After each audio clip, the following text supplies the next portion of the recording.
سلام بروخات أبروخون قربان زلخم نايزم دبز تخاتلتي كابزي أبي ربنا كاب يسوع كريستوس مرحنينا سلام عخدكم يخون لما أنتي أخليل زقبل منيو أبز بلار السنة كاب كلايت إمتيوس رابع عين عرف كاب حدث عشان منته كنا مهارينا أبز حالة في جزء أتذكر نسيء ورس إلى نير إمه مسورس دم أخليل سلز قبل بزح عينة أخليل كم زلوا أخليل زقبل من كم زخنة كاب قال أملاخ رينا جابهري مسكن أفتمود أتحدد أكتر في خلد دم محمومات نشنقات نأسورات تسفان زقرصو أبسلمات نزلوا زعبات أتمت هيود دم أب سجعت هذلو ناب كريستوس كمتسو بنسحاخ ملسو هيوت زل عالم تراي زي كونس أب زامن درزي أخاف فوسن تعنان بكريستوس كرخبو زامنو بشم يسوس كريستوس كتسلي أمو أمني شم يسوس كريستوس يفوس يناقف حرا يقبر يطعي ملو يقبر حجي نزامن زبله بار نسألي أخليل زقبل منيو بزبل على السنة قال أملاخ ويتاخ مهرنا خنصلينا قدوس ابو نمسكنك كبر كل دما بود خاب يسوع كريستوس سم نعخا يخون نسخا منقدن تزيت خفتلنا اي مفلطنا كان بود خاب يسوع كريستوس راسها سلازغلص قالنا غنا نمسكنك لنا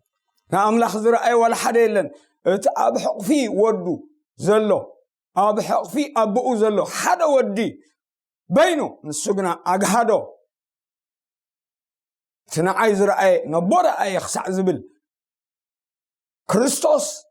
بوخ نفلتك إذا محرزي أسلز قبر كلنا أمسك القرانيو دمفسيسو زدحن قويتا أسلز هاب كلنا نمسكنا كلنا نسو من قدن حقن هيواتن كوينو نبخا أسلز قربنا سبحات نهبا كلنا نمسكنا كا جدمان أبتمرتنا نسخا تزاربو زبل خلو كسمع نعيد ما نخجلجل سجان محرتن قبل على نفسه وقفنا خوارد تسألي سلسمع كنا تمسجن بيسوع كريستوس سم آمين أخليل قبل مني كلايت إمتيوس معرف أربعة كاب حدث عشان منتخم زيبل أزانو ما صحيوهم ده أبتمني ترأسهم مهران كأكبهم بر نتطعي تمرت زي عقصوا لزمان كمتسيو زمان كحجيو شو أزانهم كاب حق خملسو نابصوص وياتن وين كملسيوم بكل عقلنا بكل مهرو اتقال كتسبخ بغزيون بزي غزيون كتسمع كتجنح كتقصع كتمعد اب قدمي املاخن اب قدمتن هياوانن موتانن كفرد زلو كريستوس يسوسن بتمغلاص منغستون ما الله هياوان موتانن زفرد من أملاخ أبقر متن هياوان موتان كفرد أبقر ما أملاخن إلو أبقر ما أملاخ كقربنا ماليد أبقر متن هياوان موتان كفرد سلطان زلو كريستوس يسوس نموتاتن هياوانن زفرد يسوس هراي نسخاقنا أبقر متى يسوسن بتمغلاص منغستون بمنغستو بخبري كغلصيو سلازي منغستي حيزو مسمصه كم بعال سلطان كفرديو نزشيم كشيميو نزنقف كنقفيو نزخبر كخبريو نزوارد كوارديو نغوس نخنتو ايمصين بتمغلاص منغستنا محصنك الله نسخاغنا بخلو تطنق مكرا صقب غبر وانجلاوي غبر اغلغلوت كخا مل سا مጨረሽ انس اجغوي اودي اولس تصحفاي كاب حجي اسوا الله درو كم زموت ترديو نتا امنت حليه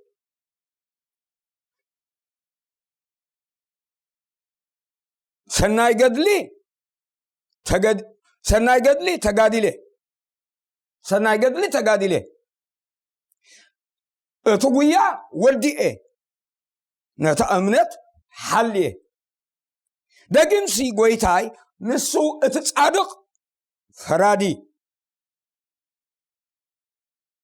ንጉስ ምስ መጽ ኣብ መንበር ፍርዲ ኮፍ ክብል በታ መዓልቲ እቲኣ ዝህበኒ ኣኽሊል ጽድቂ ተነቢሩለይ ኣሎ እዚ ግና ነቶም ምግሃዱ ዘፍቅሩ ኩላቶም ድማ እዩ እምበር ንዓይ ጥራይ ኣይኮነን ኢሉ ኣኽሊል ጽድቂ ንመን ሰናይ ገድሊ ንዝተጋደለ ብዙሕ ዓይነት ገድሊ ስለ ዘሎ ተጋዲልካውን ክትጋደሎ ኣብ መጨረሻ ብላሽ ኮይኑ ክፀንሓካ ስለ ዝኽእል ሰናይ ገድሊ ተጋዲለ ብፅቡቕ ሕልና እንታ ዘይብሉ ሕንላ ሒዘ ኣብ ቅድሚ ኣምላኽን ሰብን ንኹሉ ሰብ ፅቡቕ እናሓሰብኩ ኢሉ ሰናይ ገድሊ ተጋዲለ እቲ ጉያ ከዓዮ ዝተዋህበኒ ወይ ክጎዮ ዝተዋህበኒ ጉያ ካብ መጀመርያ ስጋዕ መወዳእታ ከዓ ወዲኤ ነታ እምነት ድማ ሓልየ ኣይነይቲ እምነት እታ ብክርስቶስ ኣብ ሂወቱ ዝጀመረት እምነት ምክንያቱ ጀማር እምነትን ደምዳም እምነትን ናይ ሂወትና ክርስቶስ እዩ ብእምነት ንጸድቕ ብእምነት ድማ ንውድእ ስለዚ ነታ እምነት ክንሕልዋ ኣለና ማለት እዩ ኣኽሊል ጽድቂ ክንቅበል ምክንያቱ ብእምነት ዝረኸብናያ ጽድቂ ብዘይውልውል ብጉያ ሒዝናያ ክንከይድ ኮለና ኢና እንታይ ንቕበል ኣኽሊል ጽድቂ መን እዮም እዚኣቶም ጳውሎስ ጥራይ ድዩ ኖ ነቶም ምግሃዱ ዘፍቅሩ ንጎይታና ኢየሱስ ክርስቶስ ዘፍቅሮ እንተሎ ርጉም ይኸውን ማራናታ ኣሜን ጎይታ ኢየሱስ ንዓይሉ በቲ ሓደ ርጉም ይኹን ይብል በቲ ሓደ ግና ኣሜን ማራናታ ይብል ንጎይታ ዘፍቅሮ ጸላእ መስቀል ግዲኡ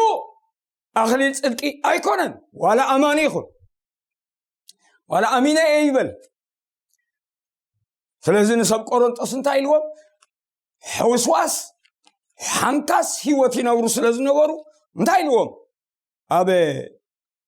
ቀዳማይ ቆሮንጦስ 16 እዛ ሰላምታ እዚኣ ኢልዎም ምዕራፍ 16 11 22 ኣነ ጳውሎስ ባዕለይ ብኢደይ ዝፅሓፍኳ ንጎይታና ኢየሱስ ክርስቶስ ዘፍቅሮ እንተሎ ርጉም ይኹን ኢሉ ንሓደ ዓለማዊ ናብ ጎይታ ዘይመፀ በታ መንገዲ ዘይጀመረ ንክርስቶስ ዘይተቐበለ ርጉም ይኹን ክትብሎ ይትኽእልን ኢኻ ዓለም ዘፍቅር ወይ ዓለም ኣፍቂሩ ጎይታ ጸልእ ወይ ጎይታ ኣፍቂሩ ዓለም ይጸልእ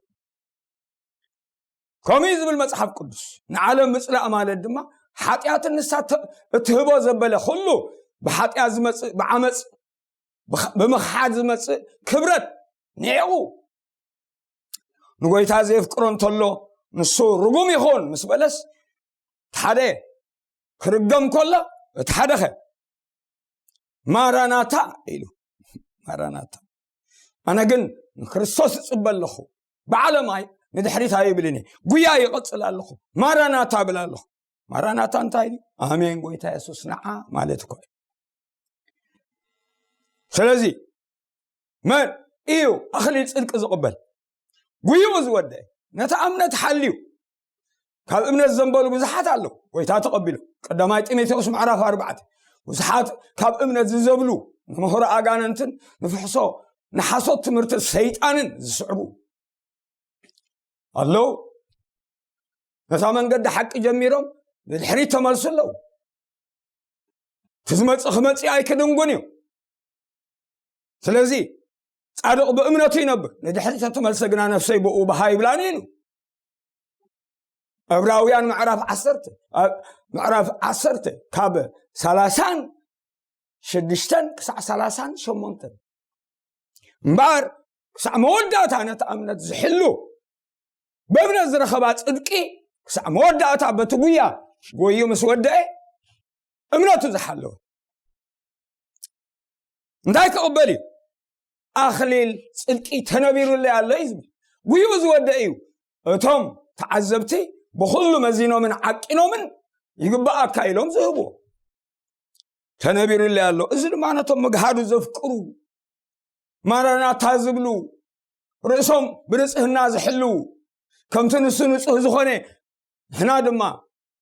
ንዕኡ ክንሪአይና እንተደኣ ንሱ ኮይኑ ድማ ኣብ ፀዝባሕ ንርእስኻ ግና ተጠንቀቕ እኳ ኢሉ ንስኻ ግና ብኩሉ ተጠንቀቕ መከራ ጽገብ ኢሉ ኣገልግሎት ካመልእ ኣብ ኣገልግሎት ጸንሑ ነንዓለም መቂራቶም ካብ ኣገልግሎት ዝዘብሉ ክሳዕ መወዳእታ እምበር እንታይ ኢልዎም ነዞም ሰብ ቆሮንጦስ ኣብ ቀዳማይ ቆሮንጦስ ኣብ ምዕራፍ 15 ንድሕሪት ተመሊስና ናይቲ ዘንበብናዮ ግና ኸነቲ ብጎይታና ኢየሱስ ክርስቶስ ዓወት ገይሩ ዓወት ዝህበና ኣምላኽ ስብሓት ይኹኖ ዓወት ስለዚ ፍቁራት ኣሕዋተይ ጻዕርኹም ብጎይታ ከም ዘይኮነ ፈሊጥኩም ብዕዮ ጎይታ ጽኑዓት ዘይትነቃንቑ ኩሉ ግዜ ዕዙዛት ኩኑ እናወሰኽኩም ኪዱ ካብ ኣገልግሎት ኣይትትረፉ ኢሉ ሎሚ ናይ ምድሪ ዓቂጥዎ ሰብ ኣገልግሎቱ ክሳዕ ዝገድፍ ኖ ንስማዕ ኣኽሊል ጽድቂ ዝቕበሉ ጉዮኦም ዝወዱ እዮም እምበር ኣብ መጽሓፍ ቅዱስ እቲ ዝስዕር ንሱ እዩ ዝወርስ ኢለ እየ ነይረ እሞ መን እዩ ዝወርስ እዙ ዝውልድ ከም ዝኾነ ንኣምላኽ ወረስቱ ንክርስቶስ መዋርስቱ ከም እንኸውን ሮሜ ምዕራፍ 8 ካብ 12 ክሳብ 17 ምግላፅ ክብሪ ደቂ ኣምላኽ ይጽበዩ ንሳቶም ጎይታ ብክብሪ ክመጽእ ነዚኣቶም እዩ ንኣምላኽ ወረስቱ ንክርስቶስ መዋርስቱ ምስ ወረሱ ኸ ኣኽሊል ይቕበሉ መን እዩ ኣኽሊል እምበኣር ዝቕበል እቲ ጉይኡ ጀሚሩ ዝውድእ እቲ ጉይኡ ብዓወት ዝውድእ እቲ ዝስዕር ንሱ እዩ ኣኽሊል ዝቕበል ኣኽሊል ኣብ ክንደይ ይኽፈል መጽሓፍ ቅዱስ ክገልጸልና ከሎ ሃዋርያ ጳውሎስ ኣብ ክልተ እዩ ዝኽፍል ኣብ ቀዳማይ ቆሮንጦስ ሰብ ቆሮንጦስ ኣብቲ ዘመኖም ናይ ጉያ ማራቶን ነይሩ ኣብ ኤፌሶን ኣብ ፊልጵ ዝርድኦም ኣብቲ ከባቢቲ ብጉያ ብቕልስ ኣኽሊል ምውሳድ ነይሩ እቲ ኣኽሊል ዝህብዎም ካብ ሰሙን ዘይሓልፍ ሓደ ቆጽሊ ኣብ ርእሶም ዝገብርዎ እዩ ንዓኽ ወስዱ ስለዚ እንታይ ኢልዎም ሓላፊ ኣሎ ዘይሓልፍ ከኣሎ ነባሪ ኣሎ ግዝያዊ ከኣሎ ስለዚ ግዝያዊ ሓላፊ ነባሪ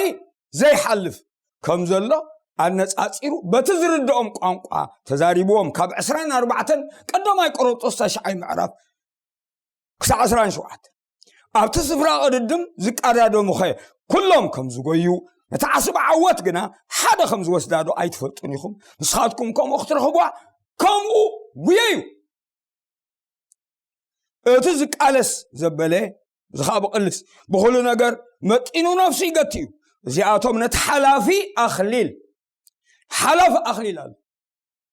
ግዝያዊ ምእንቲ ክቕበሉ እዮም ንሕና ግና ነቲ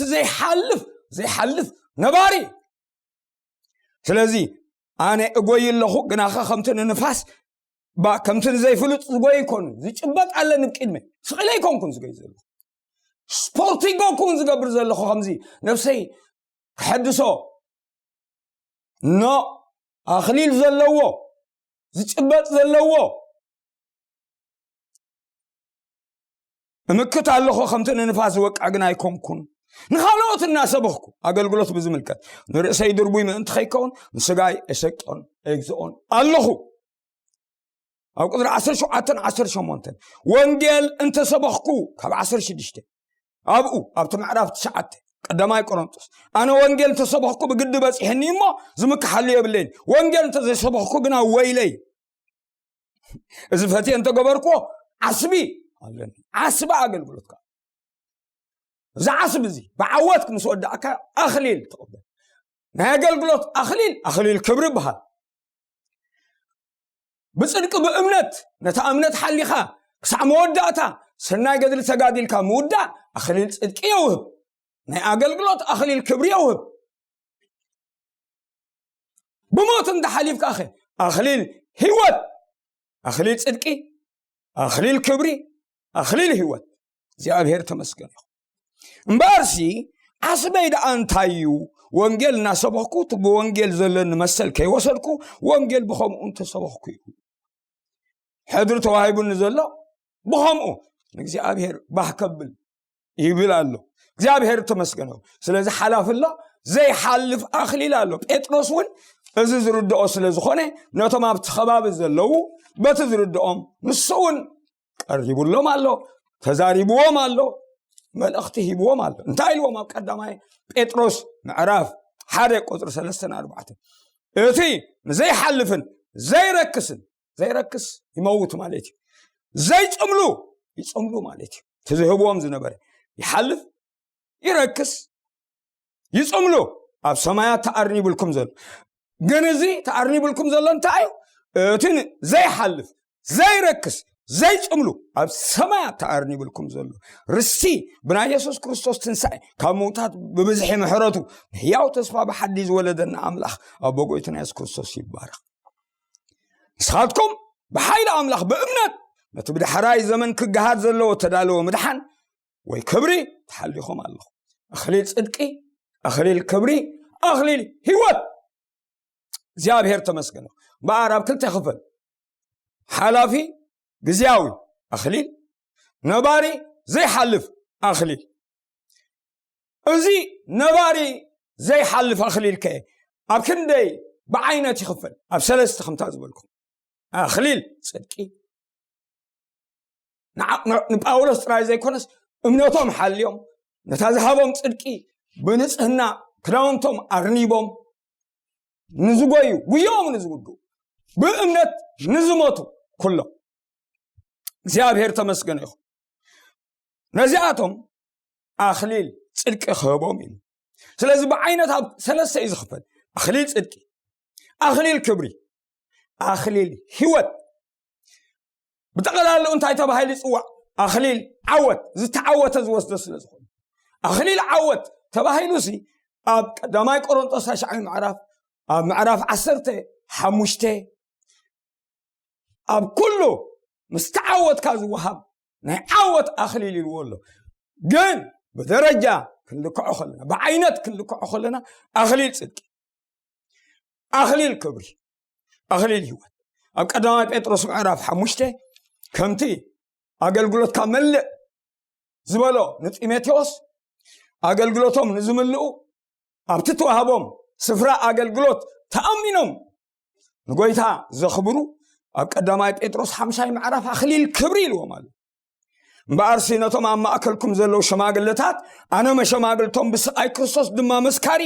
ኣብቲ ዳሕራይ ክግለጽ ዘለዎ ክብሪ እውን ኣኽሊል ክብሪ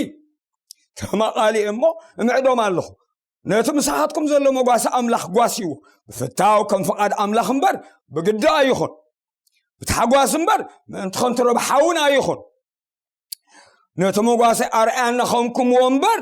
ኣብተን ማሕበራት ከም ጎይቶት ኣይትኹኑ እቲ ሓለቓ ጓሶት ምስ ተገልጸ ድማ ዘይጽምሉ ኣኽሊል ክብሪ ክትቀበሉ ኢኹም ናይ ኣገልግሎቶም እሙናት ኮይኖም ነፍሲ ወከፍ ኣገልጋሊ እሙን ክኸውን ኣሎ መጋብ ምስጢር ካብ ኣምላኽ ዝተቐበላ ንፍቓዱ ዘገልግል ንሓለቓ ጓሶት ኣብ ልዕሊኡ ሓለቓ ከም ዘሎ ፈሊጡ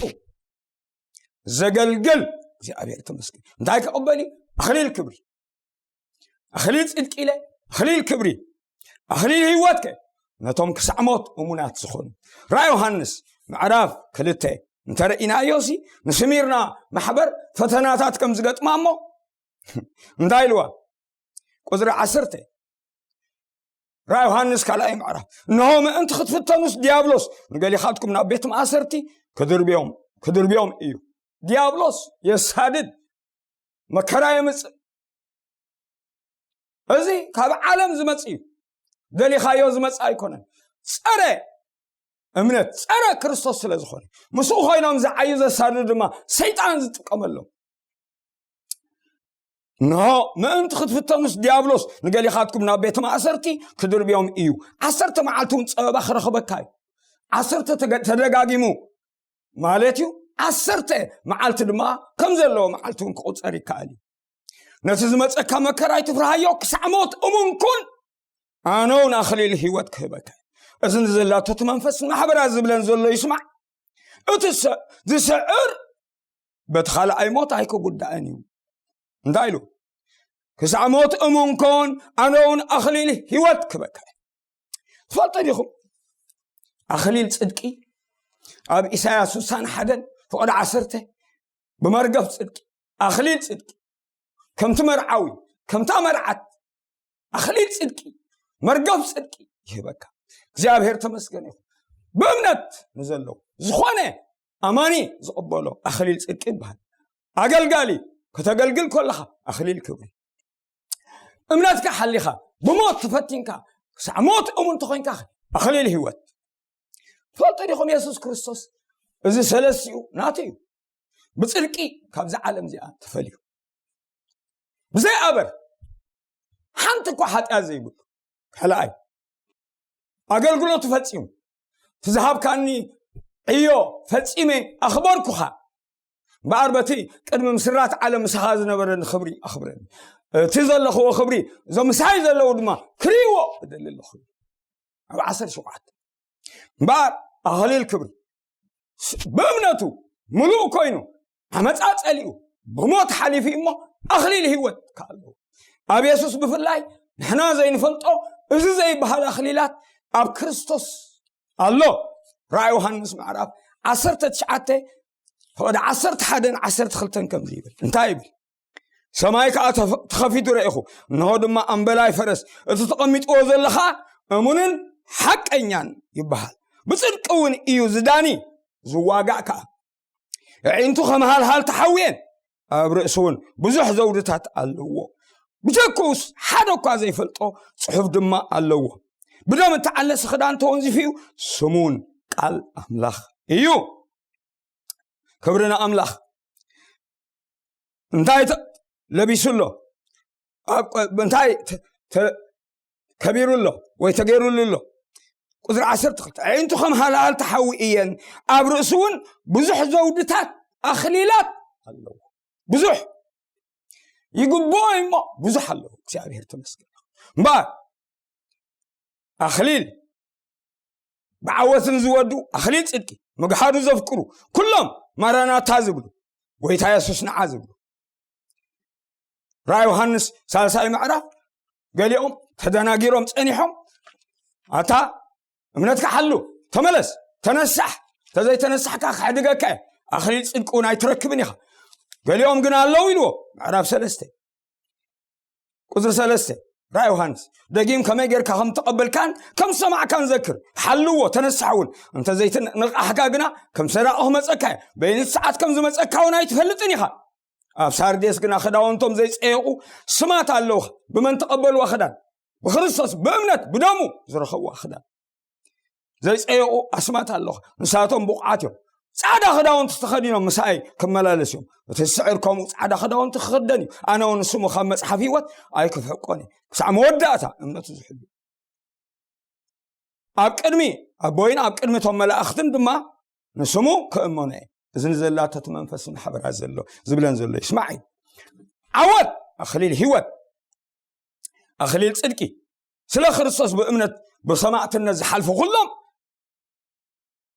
ابي يعقوب اخليل هيوت كم زقبلوا معرف حدث كاب 9-10 راي يوحنس كم تزبلكم كلاي معرف كاب حدث كاشوات اما تيوس كل حديقنا شيغنا انتي كتبنا هيوت انتي راي تنساي هيوت نايزل عالم هيوت እግዚአብሔር ይመስገን ሳልሳይ አኽሊል ክብሪ ነቶም ካብ ጎይታ ዝተቀበሉ አገልግሎት እሙናት ኮይኖም ክሳዕ መወዳእታ አገልግሎቶም ዝምሉ እግዚአብሔር ተመስገን ይሁን ስለዚህ ዕብራ ዮሐንስ አኽሊላቶም ምስሃቦም እዙን ካብ ጸጋኻንዲ ከባኻንዲ ጎይታ ከባኻ ኮይና ተቀበልና ኢሎም ኣብ ትቅድሚ ዙፋንቶም 24 ሽማግለታት ከባኻ ይዝ አኽሊል ዝውን ንስኻኻ ንዕወት ጌርካና ኢሎም ከእመኑ ከለው ንሪ ኩሎም ቅዱሳን አኽሊል ምስተቀበሉን ከባኻ ጎይታ በእምነት ክጋደል ተጋዲለ ኹድ ዘብቃካን ጀማር እምነተን ደምዳሚ አንስኻኻ ኢሎም ዕብራውያን 10 ካብ 1 ክሳዕ 3 በትሕንጽጽ መንገዲ ተቀዳዲሞም ንጀማር እምነቶም ደምዳሚኡ እናጠመቱ ኣብዚ ኩሉ ፈተና ዝገጥሞም እናተዓገሱ ናው እናጠመቱ ዝጎዩ ንሳቶም አኽሊል ክቀበሉ እዚ 3 ክብሪ እዚ ብኩሉ ትግሃትን እምነትን ዝዓየዩ ጎይታና ኢየሱስ ክርስቶስ ምስኡ ዝነበሩ ሐዋርያት ጳውሎስ ጢሞቴዎስ ያዕቆብ ካልኦቱ ንስኻን أنك أبي فيسون كم نفوع وتهدر قاليس الله من سبع فيسون أب كلا أيت إمتيوسن كم نفوع عكيتاي إلوه سلزي ما إفيسون إمتيوس أبي فيسون دم وتهدر نفوع وتهدر أب كورنثوسن فيليبنك نفوع قويا قوي زود حنك أخليل زقبل مني تقويو زود تخكل نقولتا أخبير زحلفه زابير تمسكن ياخذ أخليل زقبل أخليل كبري أخليل هوت أخليل صدق حديو كيتسن أخليل صدق نخلو مجهاد نزفكري مو سامسات مجهادو تفكر ديخا كابز عالم تفلا ديخا زود حنكي يحتك الله لنفسي ون يحتى الله سمع إذا قال زي هوات يخونك زابير تمسكن ياخذ نسألهم بعد حميمكم زلخون كتحاوي أخو حميمك زلخي تسفاز قرصك سألميتك زلو سم يسوس كل زخيلي أجوها نسألي سماين مدرن زفترك كل تخيلك زابير أبلع لكل سلطان زلك منقص خادمة زي تنبرك خويا بلانمو خدو منقص أملاح نقرو بحيل دم حمومات تحويو مرقم سلمات حمام كله دناسي أحويو زبالك بسلطان ود أملاح بيسوس كريستوس أتحمام تشجر زلخا بيسم كد لغا بيسم حوي حو منفس قدوس السات سيف قالوا سلطان سمو بالشمس كد لقاقو آدم أبزنبرو حو እግዚአብሔር ህይወት ወደ አምላክ ኃይል ስልጣኑ ይحلف تسي زي تقبل آمين